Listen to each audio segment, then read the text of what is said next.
Baba Saheb doctor Bhimrao Ambedkar की 133वीं जयंती को branch carriage and wagon शताब्दी परिसर रेलवे स्टेशन नई दिल्ली हर्ष उल्लास के साथ मनाया। प्रोग्राम के मुख्य अतिथि zonal president Prem Singh, division मंडल अध्यक्ष महेश कुमार, डिवीजन मंडल सेक्रेटरी प्रताप सिंह, ब्रांच अध्यक्ष श्रीमती रजनी, ब्रांच अध्यक्ष संजीव कुमार, कोषाध्यक्ष चेतराम मीणा, कार्यालय सचिव Bobby Kumar, Vedram, office warrior incharge Shatabdi JP Meena, Kamaljeet Singh, SSC report incharge Surendra Kumar, Bharat Singh, Brijesh Gautam, Dinesh Kumar, Deepak Kumar, SSC Sushil Kumar Jatav. सभी अतिथियों का पुष्प गुच्छ, भगवान गौतम बुद्ध की प्रतिमा भेंट, सम्मान किया और विशाल भंडारे का आयोजन।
हालांकि एसोसिएशन से समाज की सेवा करते हैं, हमेशा लोगों के बीच में अपना योगदान देते हैं और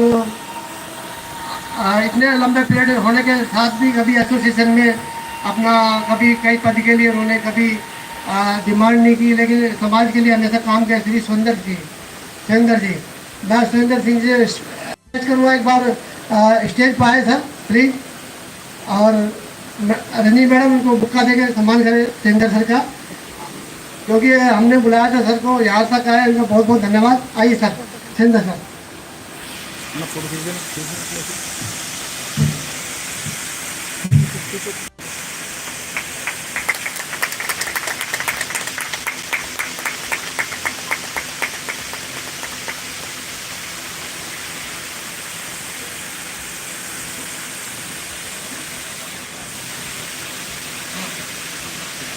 इसी कड़ी को आगे बढ़ाते हुए मैं हमारे बीच में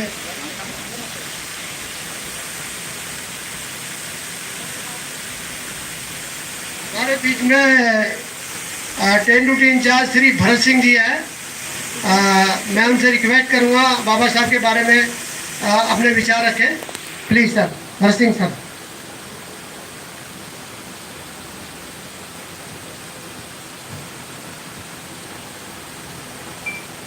मंच पर उपस्थित SC/ST एसोसिएशन के, जोन के, डिवीज़न के और अन्य पदाधिकारीगण,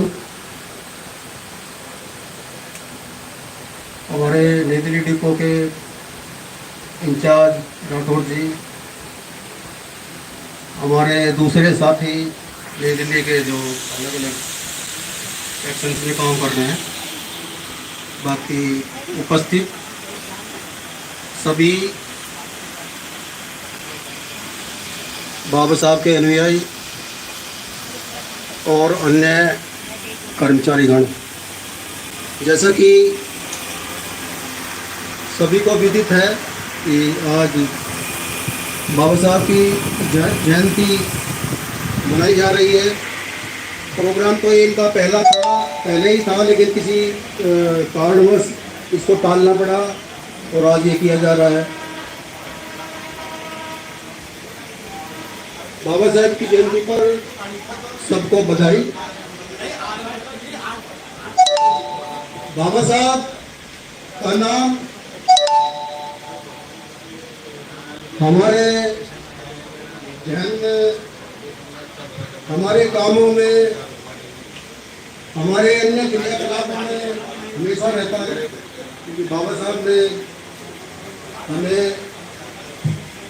एक भारत का एक बहुत अच्छा संविधान दिया है।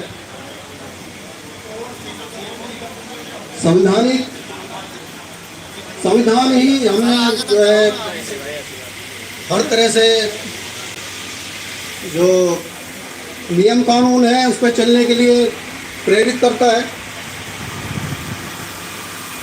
बाबा साहब ने सभी भारतवासियों के लिए एक मिसाल पेश की है, जिसमें बाबा साहब ने संविधान के बल पर ही सबको शिक्षा, समानता, करुणा, भाईचारा और आर्थिक हर क्षेत्र में सभी के लिए उन्नति का मार्ग प्रशस्त किया है। बाकी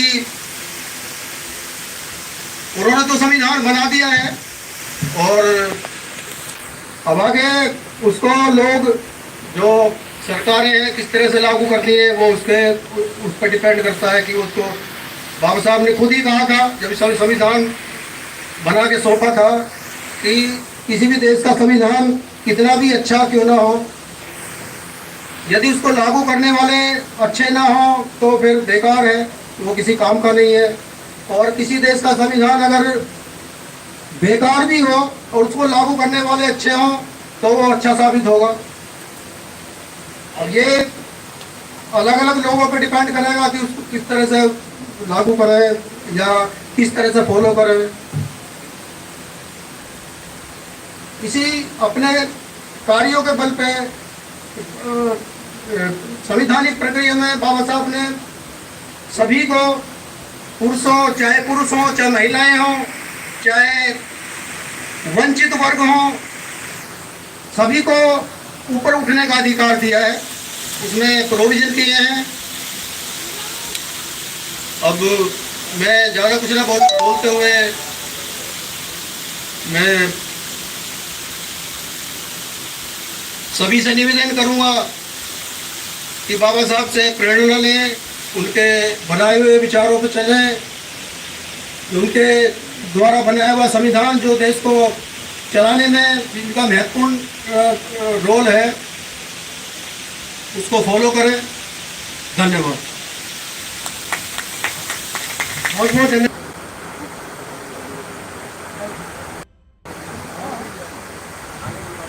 अभी बिजी है थोड़ा, अभी इसी कड़ी में मैं हमारे मंडल अध्यक्ष से प्रार्थना करूँगा सर आपने तो सब विचार रखे बाबा साहब के बारे में। धन्यवाद समीर जी। सर्वप्रथम बाबा साहब भीमराव अम्बेडकर जी के चरणों में नमन करते हुए मैं मंच पर आसीन सभी भाइयों को जय भीम, जय भारत। आज बाबा साहब का 133वां जन्म दिवस हम मना रहे हैं। ये बड़ा हर्ष का विषय है, क्योंकि यही एक वो महामानव है जिनका जन्म दिवस काफ़ी समय तक मनाया जाता है लगातार, और जिससे जैसे बनता है उस तरीके से वो बनाता है। बाबा साहब वो शख्सियत है जिन्होंने हम इंसानों को, जो हम दलित लोग थे, जो आप लोग थे, उनको इंसान बनाया। तो एक ऐसा संविधान लिखा बाबा साहब ने जिसमें पंछी को, जानवर को, हर किसी को एक उसकी अपनी पहचान दी। और मैं बाबा साहब के विषय पे तो क्या बोलूँ, सबसे बड़ा काम बाबा साहब ने महिलाओं के लिए किया था, जो हिंदू कोड बिल में आज माता बहनें को इसका लाभ ले रही है। ये सिर्फ बाबा साहब का था आशीर्वाद। इसी के लिए और भी वक्ता है, समय कम है, तो मैं आप लोगों को धन्यवाद दूंगा। धन्यवाद। जय भीम। डैम का आविष्कार किया, जो बांध है, जैसे भाखड़ा नांगल बांध है, हीराकुंड बांध है, वो बाबा साहब की माइंड की उपज थी, उनकी परिकल्पना थी। उन डैमों के माध्यम से छोटी छोटी नदियां बनाई गई, नदियों से नाले से बनाए गए, इससे सिंचाई की सुविधा हुई और दूर दराज तक जो खेती में सिंचाई पानी की व्यवस्था हुई। ये बाबा साहब डॉक्टर भीमराव अम्बेडकर जी की देन है। बाबा साहब डॉक्टर भीमराव अम्बेडकर जी जब संविधान सभा में संविधान पेश करके आ रहे थे, तो आचार्य JB कृपलानी उन्होंने पूछा कि डॉक्टर अम्बेडकर आज बहुत खुश दिखाई दे रहे हैं, क्या कारण है?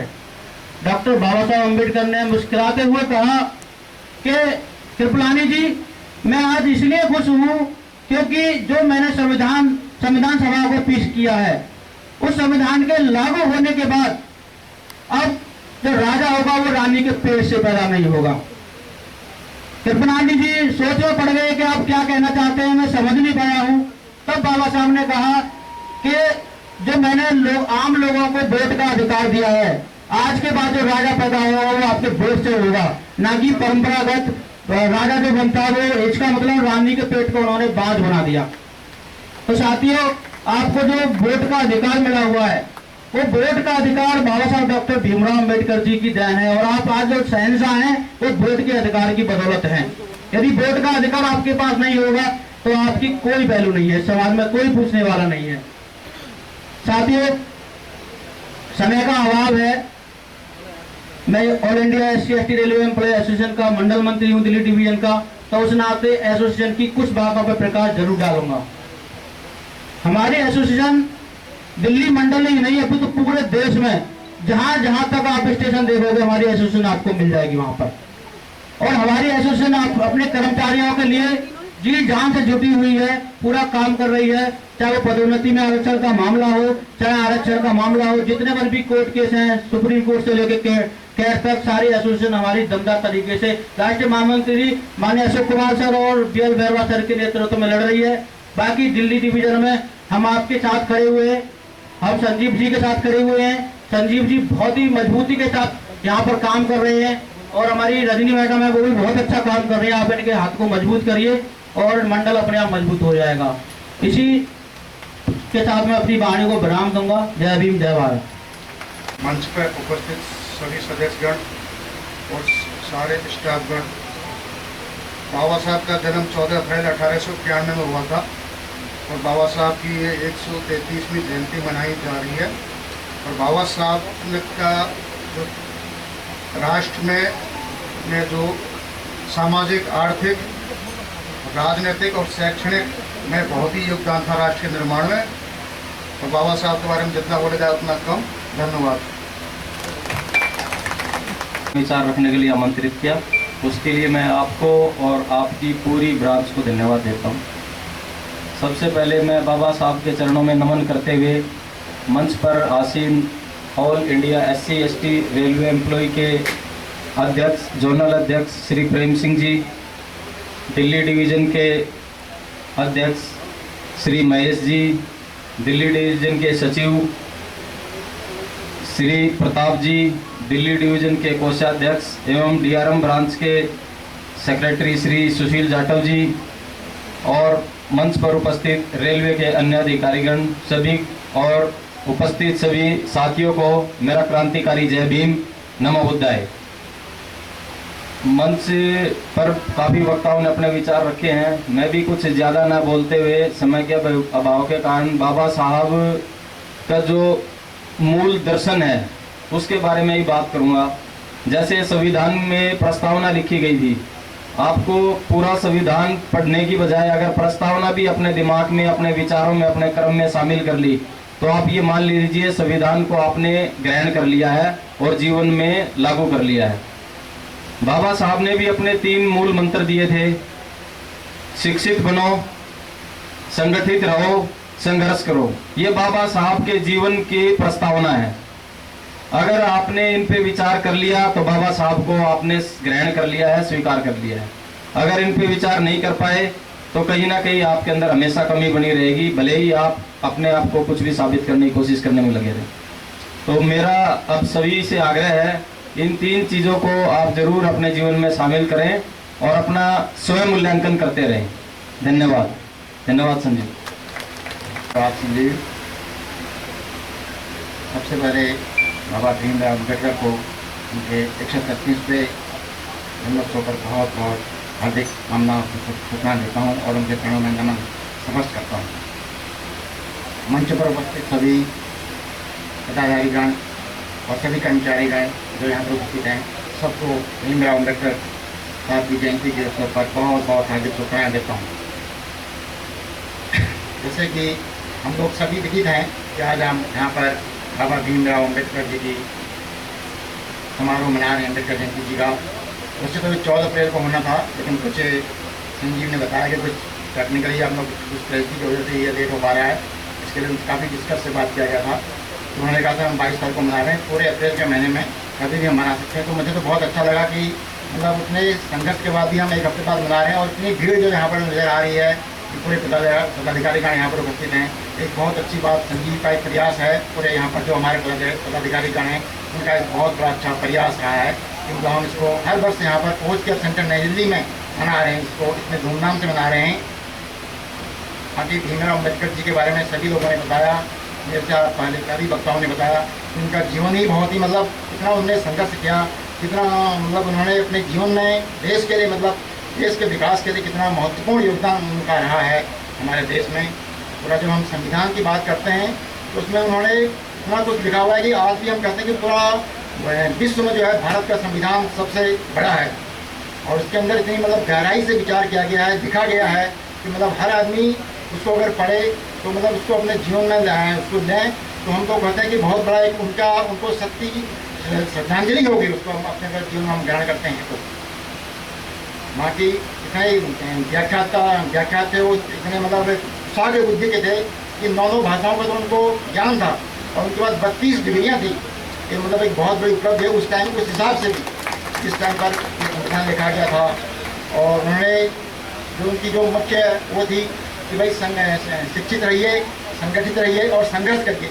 ये वाक्य आज भी हमारे जीवन में और हमारे पूरे कर्मचारीगण जो भी जितने भी यहाँ लोग हम काम करते हैं सबके लिए बहुत ही मतलब एक सशक्त एक संघर्ष का एक उदाहरण है कि अगर हम लोग सभी शिक्षित हैं और संगठित हैं और मतलब एकजुट संघर्ष कर रहे हैं तो आज हम पूरे गाँव से भी पढ़ के यहाँ पर आए हैं, भारत की राजधानी दिल्ली में भारतीय रेल के लिए सेवा कर रहे हैं।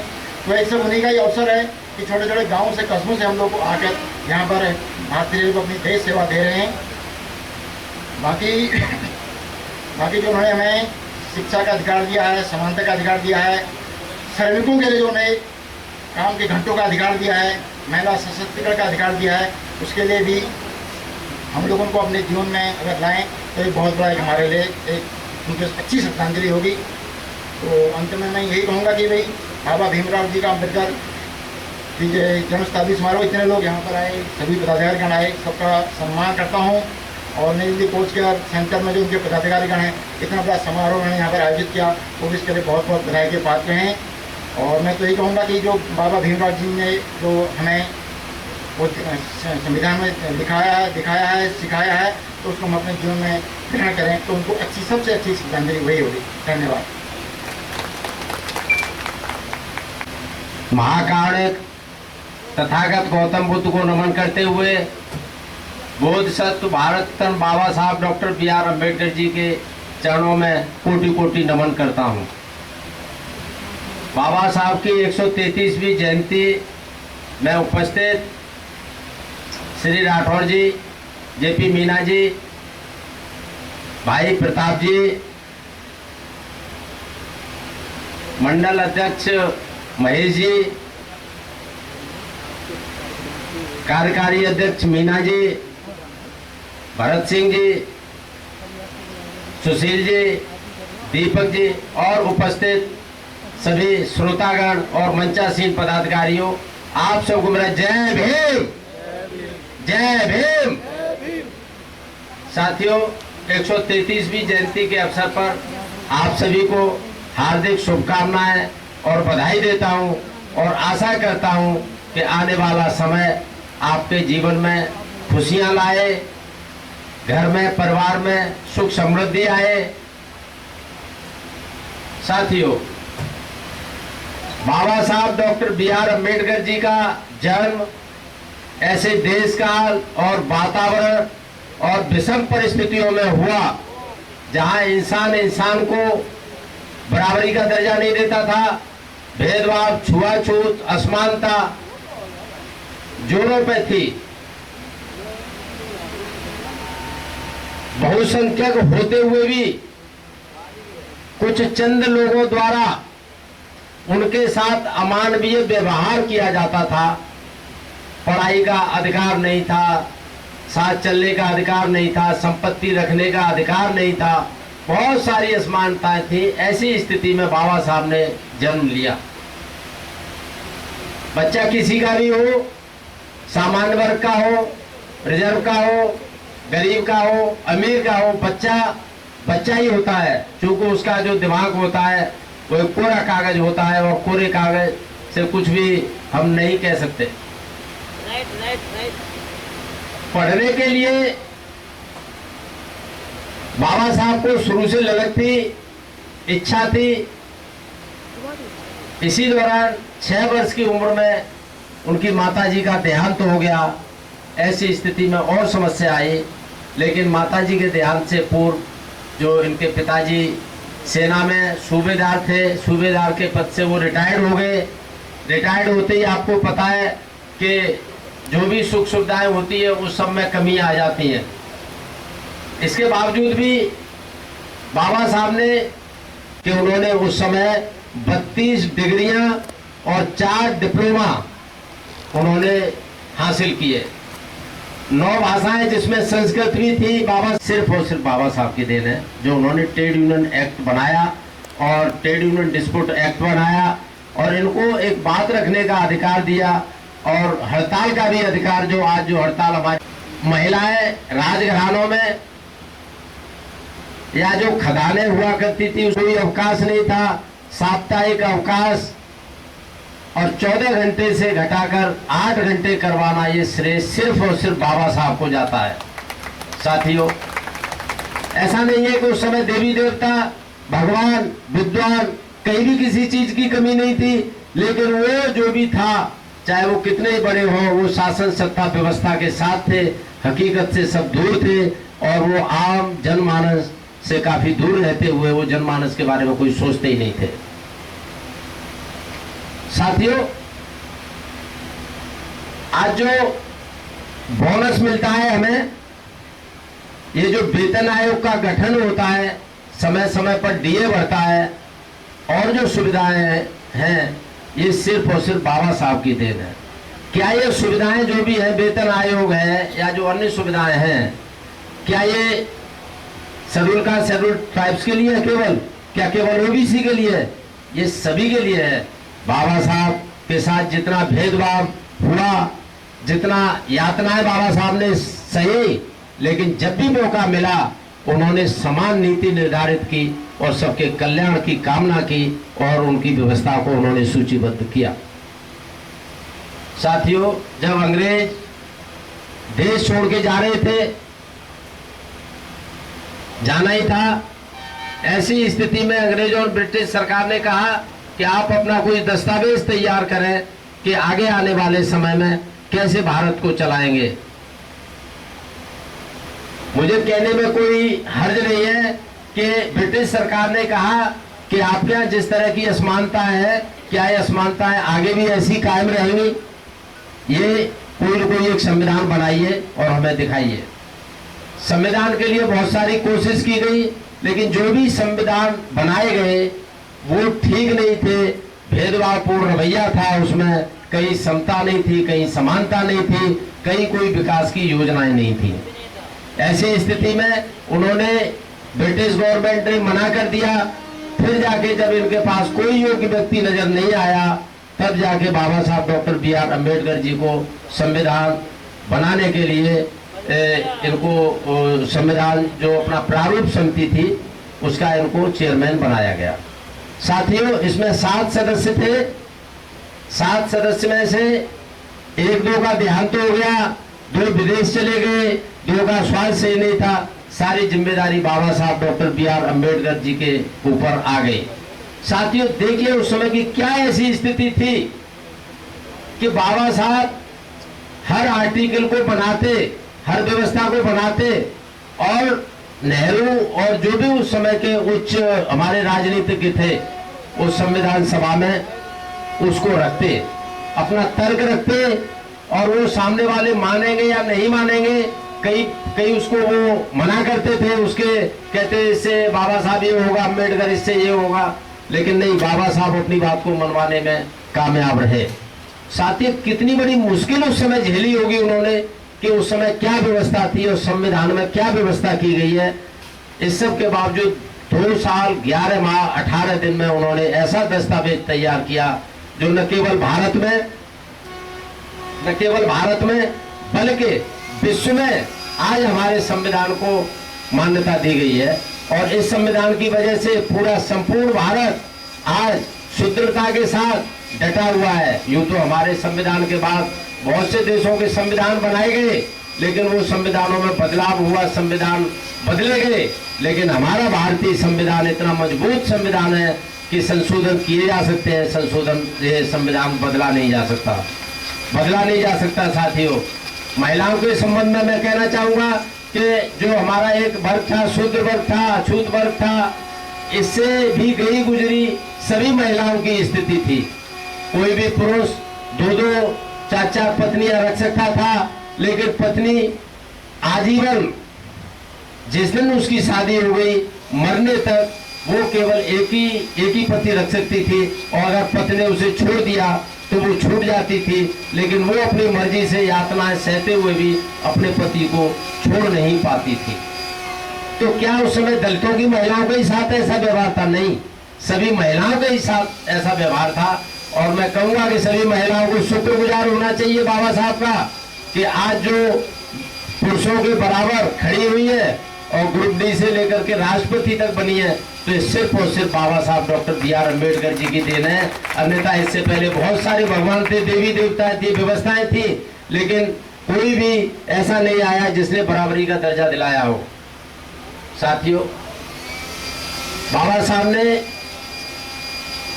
साहब के बारे में बताना चाहूंगा कि सरकार कांग्रेस की थी, बाबा साहब विपक्षी दल के थे, लेकिन इस सब के बावजूद बाबा साहब की विद्वता को देखते हुए बाबा साहब को पहला केंद्रीय कानून मंत्री बनाया गया।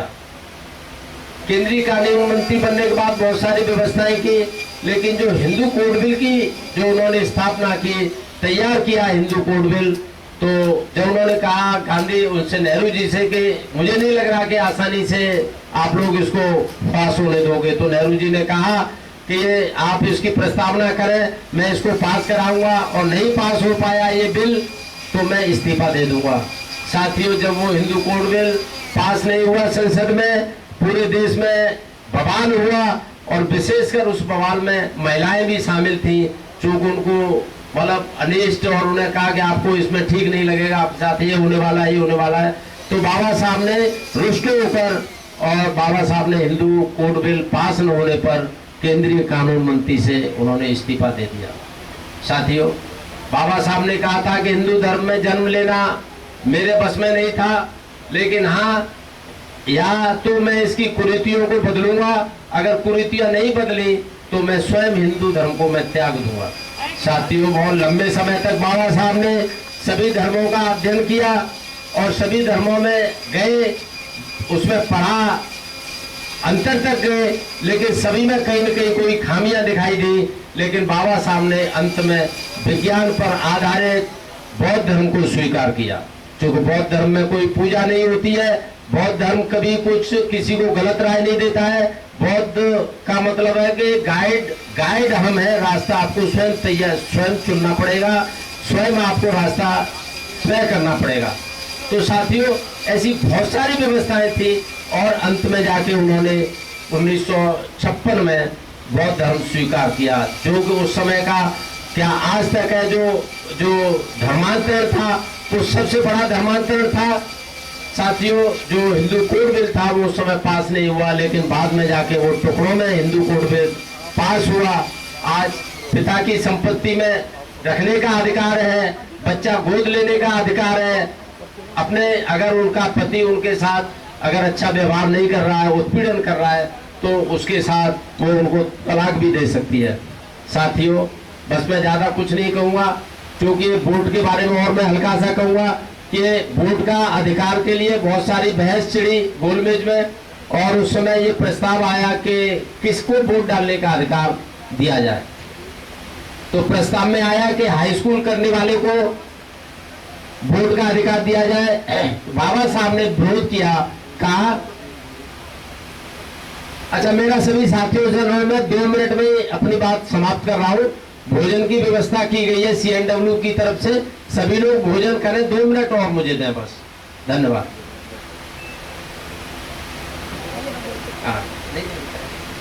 साथियों, उस समय फिर ये रखा गया कि जो टैक्स देता है उसको वोट का अधिकार हो, तो टैक्स में उस समय संपत्ति रखने का अधिकार ही नहीं था। महिलाएं नौकरी नहीं कर रही थी, संपत्ति में अधिकार नहीं था।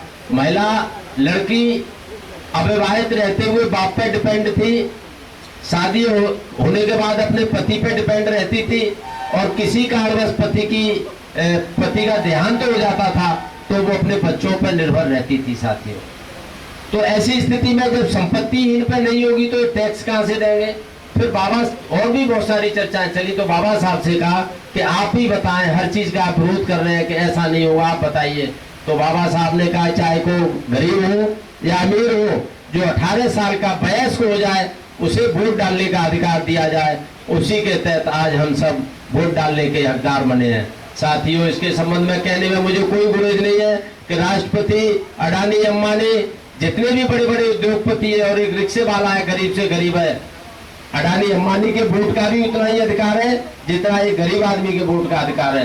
तो साथियों, बाबा साहब के इस खूबसूरत आयोजन के लिए ये जयंती मनाई गई, 133वीं जयंती है। CNW में अपार भीड़ है, अच्छी व्यवस्था है। मैं इस सबके लिए आप सबको पुनः हार्दिक धन्यवाद, हार्दिक अभिनंदन और हार्दिक बधाई देता हूं, और मैं आशा करता हूं कि बाबा साहब को पढ़ने का काम जरूर करें। जिसने अगर बाबा साहब को नहीं पढ़ा तो मुझे लग रहा है कि उसका जीवन अधूरा रह जाएगा। मैं अंत में यही कहूंगा कि आडंबरवादी व्यवस्था से दूर रहते हुए बाबा साहब को पढ़ें और जीवन में आगे अपना जो लक्ष्य निर्धारित करें और उसे लक्ष्य को प्राप्त करें। यही बाबा साहब का संदेश था। और आज बाबा साहब की आज जो जयंती है, पुष्पांजलि है, सच्ची पुष्पांजलि यही होगी कि बाबा साहब के बताए हुए मार्ग पर हम सब चलें। जय भीम, जय भीम। धन्यवाद। पधारे हुए समस्त सम्मानित सदस्य हमारे राठौर सर, हमारे अशोक जी शायद ना आ पाए, प्रेम जी और जोनल कैशियर अमलजीत सर, हमारे मीना जी और समस्त बंधु और भाइयों बहनों, मैं ये कहना चाहता हूँ कि बाबा साहब ने जो किया है वो दूसरा तो कर नहीं सकता, लेकिन वो सब एक चीज़ कहते थे कि पढ़ो और पढ़ने दो। तो आप लोग और अपने बच्चों को पढ़ाइए और जितना हो सके उतना पढ़ाइए, क्योंकि हम लोग भी ये क्वालिफिकेशन जो हम लोग रेलवे में ज्वाइन करा, तो आप पढ़ के ही रेलवे की वैकेंसी कर सकते हैं, कोई भी वैकेंसी पास कर सकते हैं। लेकिन शायद आपको ये ना पता हो कि पढ़ने का मतलब होता है अपने घर में पहले माँ, अपने पिताजी और उनके साथ के सहयोगों से स्कूल में एडमिशन होता है। एडमिशन होने के बाद धीमे धीमे बच्चा पढ़ता है, उसको मार्गदर्शन खाली हाई स्कूल इंटर BA करने से कुछ नहीं होता है, उसको मार्गदर्शन सच्चे देशभक्त, सच्चा राष्ट्रभक्त और सच्चा कर्मचारी जो हम लोग काम बनते हैं उसको बनाना चाहिए। और मैं बाबा साहब के जन्मदिन 14 अप्रैल को 1893 में जो पैदा हुए थे, जब उस वक्त की परिस्थितियों के हिसाब से आज की परिस्थितियों के हिसाब से कुछ भी नहीं बदला है, लेकिन मानसिकता बदल रही है। आप लोग सबका सहयोग दें, सबका साथ रखें और जो हम लोग सोचते हैं कि कैसे करा जाए, लेकिन उसका सोचने का मतलब ये होता है कि हम एक कर्मचारी है, एक अच्छे कर्मचारी बने, देश की सेवा करें, रेल चलाएं। उसके बाद हम सब यूनियन करते हैं, अपने एसोसिएशन चलाते हैं। कोई भी कर्मचारी को किसी को भी कहीं भी प्रॉब्लम होती है वो कहीं भी जा सकता है, कोई भेदभाव नहीं होता। हमारे संजीव जी भी हैं, हमारे हरिओम तिवारी जी हैं और हम हैं, या कोई भी हो, हम लोग कुछ कोई भी भेदभाव नहीं करते, चाहे महिला कर्मचारी हो चाहे पुरुष हो। लेकिन अगर कोई कुछ कहता है तो उसको सुनने की क्षमता बढ़ानी चाहिए। और बाबा साहब की तरह डिग्रियां पहली बात तो हम लोग ले नहीं सकते। मैं भी MA पास हूं, लेकिन हमने बड़ी मुश्किल से पास करी है। एक बार भी पास करना हम लोग को भारी पड़ गया, लेकिन उन्होंने शायद 32 साल में उन्होंने करीब 24 डिग्रियां पास करी थी। नहीं 32 साल में उन्होंने 24 डिग्रियां पास करी थी, लगातार पढ़ते रहे। आजादी के बाद तक भी वो अमेरिकन यूनिवर्सिटी में पढ़ते रहे, मिशिगन में उन्होंने पढ़ाई करी थी। और भारत सरकार ने उनको पढ़ने का मौका, मतलब उस वक्त के जो राजा होते थे उन्होंने उनको होलकर साहब ने दिया था। अब आजकल राजा वाजा तो नहीं होते हैं, लेकिन पढ़ने के लिए व्यवस्था जो है घर के से होनी चाहिए। अपने बच्चों को अच्छे पढ़ाइए, अच्छा भविष्य बनाइए उनका, और पढ़ाई करिए, पढ़ने दीजिए और पढ़ के ही आगे बढ़िए। धन्यवाद।